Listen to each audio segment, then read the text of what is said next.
तो child health nursing and यानी कि पीडियाट्रिक्स का आज हम सिलेबस को रिव्यू करेंगे। तो फर्स्ट यूनिट को देखते हैं। फर्स्ट यूनिट में क्या है, बेसिकली आपको सिलेबस में रीड भी करूंगी, साथ साथ ये भी बताऊंगी कि most of the important part कौन सा है। ओके, तो यूनिट फर्स्ट में क्या है, introduction modern concept of child care. इसमें फर्स्ट ऑफ ऑल है internationally accepted rights of the child, यानी कि चाइल्ड का जो राइट्स होता है उसको जो है आपको पढ़ना है। ये बहुत ही ज़्यादा इम्पॉर्टेंट है, इसमें मैं आपको स्टार लगा रही हूँ। National policy and legislation in relation to child health and welfare. ये जो चाइल्ड हेल्थ और वेलफेयर के लिए नेशनल पॉलिसी बनाई गई थी, ठीक है, तो उसके बारे में आपको पढ़ना है। ये उतना इम्पोर्टेंट नहीं है। नेक्स्ट है national programme related to child health and welfare. तो नेशनल प्रोग्राम जो है बहुत ही कम पूछा जाता है एग्जाम में, ठीक है। नेक्स्ट बात करते हैं agency related to welfare services to the children. वो कौन कौन सी एजेंसीज हैं जो वेलफेयर सर्विसेज जो है वो चिल्ड्रेन को देती हैं, तो ये समटाइम्स आ जाता है एग्जाम में। नेक्स्ट है changing trends in hospital care, preventive, promotive and curative expect of child health. इस पर मैं जितना स्टार लगा दूँ उतना कम है, क्योंकि ये बहुत ही ज़्यादा आपके एग्जामिनेशन पॉइंट ऑफ व्यू से भी, फर्दर जो आप कॉम्पिटिटिव एग्जाम दोगे उसमें भी ये बहुत ज़्यादा इंपॉर्टेंट होता है। ओके, नेक्स्ट बात करते हैं child morbidity and mortality rate. तो अगर आप यूनिवर्सिटी का एग्ज़ाम दे रहे हो, ठीक है, तो उसमें तो बहुत नहीं के बराबर आता है, लेकिन अगर आप कॉम्पिटिटिव एग्जाम के लिए पढ़ रहे हो देन ये बहुत ज़्यादा इंपॉर्टेंट है। नेक्स्ट है difference between adult and child. Yes, ये डिफरेंस जो है 5 मार्क्स में यूनिवर्सिटी में आता है डिफरेंस लिखने के लिए कि एडल्ट और चाइल्ड के बीच में क्या है। उसके बाद hospital environment for a sick child, ठीक है, तो ये भी नहीं एग्जाम में आता है, लेकिन समटाइम्स कभी कभी रेयर केस में आता है, तो इसको आप थोड़ा बहुत ओवरव्यू देख सकते हो। नेक्स्ट है impact of hospitalisation on child and family. अब बच्चे और फैमिली पे क्या इम्पैक्ट पड़ता है हॉस्पिटलाइजेशन का, ये तो ये उतना इम्पोर्टेंट नहीं है। नेक्स्ट है ग्रीफ एंड बेरिवेंट, ये बहुत ही ज़्यादा इम्पोर्टेंट है। बेसिकली इसमें पढ़ना होता है कि कैसे कोप अप करते हैं स्ट्रेस वगैरह से। ये क्वेश्चन आता है 5 नंबर में नोट्स में। नेक्स्ट है the role of child health nurse in caring for a hospitalise child. अगर कोई बच्चा हॉस्पिटल में है तो एज ए नर्स आप क्या क्या केयर करोगे, ये पूछ रहा है। ये उतना इंपॉर्टेंट नहीं है, बट क्योंकि इसमें नर्सिंग का रोल है तो चांस बनता है आने का। Okay, principle of pre and post operative care of infant and children. बच्चे का, ठीक है, प्री और पोस्ट केयर क्या हो सकता है, ठीक है, तो ये आपको जो है मे भी आ सकता है, बट अभी तक आया नहीं है।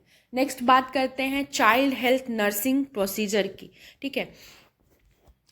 उसके बाद यूनिट 2 में आते हैं, कहता है द हेल्दी चाइल्ड।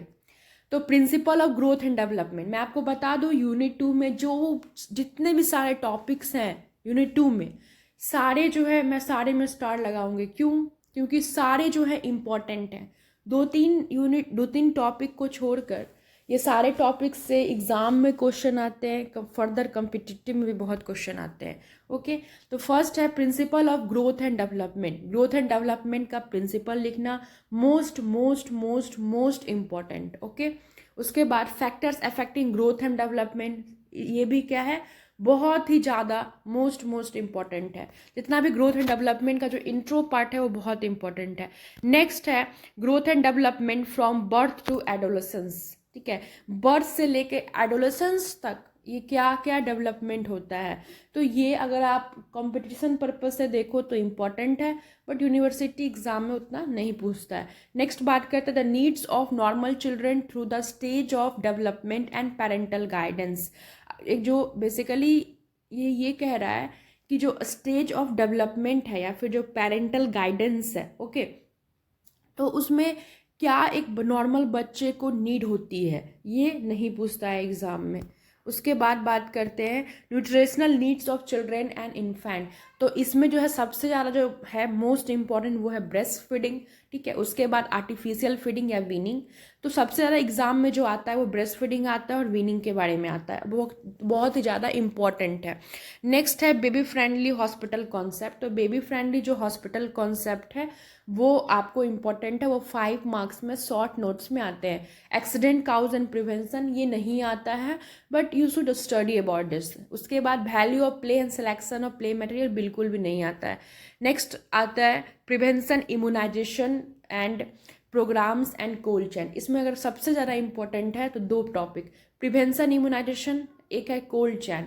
ये दोनों ही टॉपिक शॉर्ट नोट्स में काफ़ी ज़्यादा आता है। जब आप एग्ज़ाम देने जाओगे तो क्या होगा ना कि सबसे ज़्यादा शॉर्ट नोट्स जो आते हैं वो ग्रोथ एंड डेवलपमेंट से ही आते हैं, क्योंकि ये बहुत ही ज़्यादा इंपॉर्टेंट चैप्टर है। नेक्स्ट बात करते हैं care of under 5 and under 5 clinics, well baby clinics. इसमें भी आता है care of under 5 clinics short notes में। ओके, नेक्स्ट बात करते हैं nursing care of A neonates, मतलब एक न्यूनेट्स है, नवजात शिशु है, उसको आप क्या केयर दोगे। तो फर्स्ट है nursing care of a normal newborn, essential newborn care. एक नॉर्मल न्यूबॉर्न है तो एज ए नर्स आप क्या क्या केयर दोगे ये आपको बताना है। तो ये जो है कभी कभी आता है न्यूनेटल रिससाइटेशन, इस पर जो है 5 मार्क्स का शॉर्ट नोट्स लिखने आता ही आता है। उसके बाद nursing management of a low birth baby, तो nursing management of low birth baby जो होता है उसको आप क्या क्या दोगे, ये बहुत है, आपको जितना स्टार लगा लो उतना कम है। ये आता है एग्जाम में। Nursing management of common neonatal disorder, ये भी आता है, ठीक है, क्योंकि आप समझ ही रहे हो कि न्यूनेट से रिलेटेड है तो कितना इंपॉर्टेंट चैप्टर होगा। ऑर्गेनाइजेशन ऑफ न्यूनेटल यूनिट्स, यानी कि NICU होता है तो उसका कैसे ऑर्गेनाइजेशन करते हैं, उसका कितना लोकेशन क्या होता है ना, कितना स्पेस होगा, ये सारी चीज़ें उसमें मेंशन करना होता है। अगर आपको पीडियाट्रिक्स का सिलेबस के अकॉर्डिंग एक एक वीडियो चाहिए, टॉपिक्स चाहिए, तो आप मेरे प्लेलिस्ट में जाकर आप देख सकते हैं, अकॉर्डिंग टू सिलेबस सारे टॉपिक्स कवर किए गए हैं। नेक्स्ट बात करते हैं आइडेंटिफिकेशन ऑफ कॉमन कंजेनाइटल, यानी कि अब जो है डिजीज कंडीशन स्टार्ट होगा, लेकिन उससे पहले IMNC है, integrated management of neonatal and childhood illness. ये उतना इंपॉर्टेंट नहीं है, बट मे बी क्योंकि एक चैप्टर है तो शॉर्ट नोट्स में आ सकते हैं। नेक्स्ट बात करते हैं chapter number 5, that is nursing management in common childhood disease. अब देखिए डिजीज कंडीशन स्टार्ट हो गया, तो इसमें सबसे ज़्यादा इंपॉर्टेंट कौन सा है, nutritional deficiency disorder, that is kwashiorkor marasmus and gastrointestinal infection, congenital disorder, cardiovascular problem. तो अगर आप इसको समझो, न्यूट्रिशनल डिफिशियंसी डिसऑर्डर ये सबसे ज़्यादा पूछा जाता है, ठीक है, क्वासिकर एंड मरासमस। दूसरा है रेस्पिरेटरी डिसऑर्डर। रेस्पिरेटरी डिसऑर्डर में 2-3 डिजीज कंडीशन है जो कि आपको वीडियो भी अवेलेबल हो जाएगा, उससे पूछ जाते हैं। उसके बाद है गैस्ट्रोइंटेस्टाइनल इन्फेक्शन में कंजेनाइटल डिसऑर्डर है। फिर कार्डियोवैस्कुलर में congenital defect and arithmetic disease है। तो कार्डियोवैस्कुलर बहुत कम आता है एग्जाम में। और जेनाइटो यूनिटरी जो है, जेनाइटो यूनिटरी एक्यूट ग्लोमेरुलस नेफ्राइटिस और nephrotic syndrome, Wilms tumour infection है ना, कंजेनाइटल डिसऑर्डर। तो इसमें सबसे ज़्यादा जो है वो नेफ्रोटिक सिंड्रोम आता है। कौन सा आता है, नेफ्रोटिक सिंड्रोम आता है।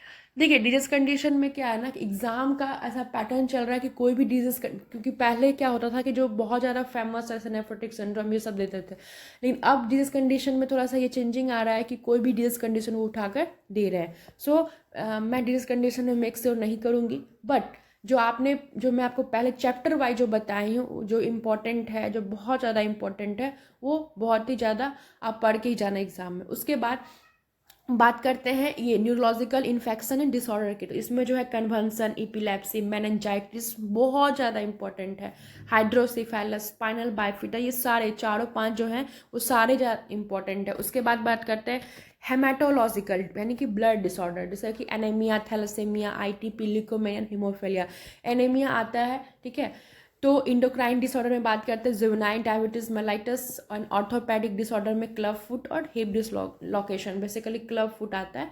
तो इसमें से हमने ये देखा कि जैसे कि अगर आप यूनरी में जाओ, जेनाइटो यूनरी में, तो उसमें नेफ्रोटिक सिंड्रोम आता है। और फिर इससे देखने को मिलता है जो आपका नर्वस सिस्टम है उससे देखने को मिलता है। अगर आपको पीडियाट्रिक्स का कोई भी टॉपिक पढ़ना है तो चैनल में दिया हुआ है, आपकी चॉइस है, आपको अच्छा लगे आप देखिए, नहीं अच्छा लगे it's okay. So thank you so much.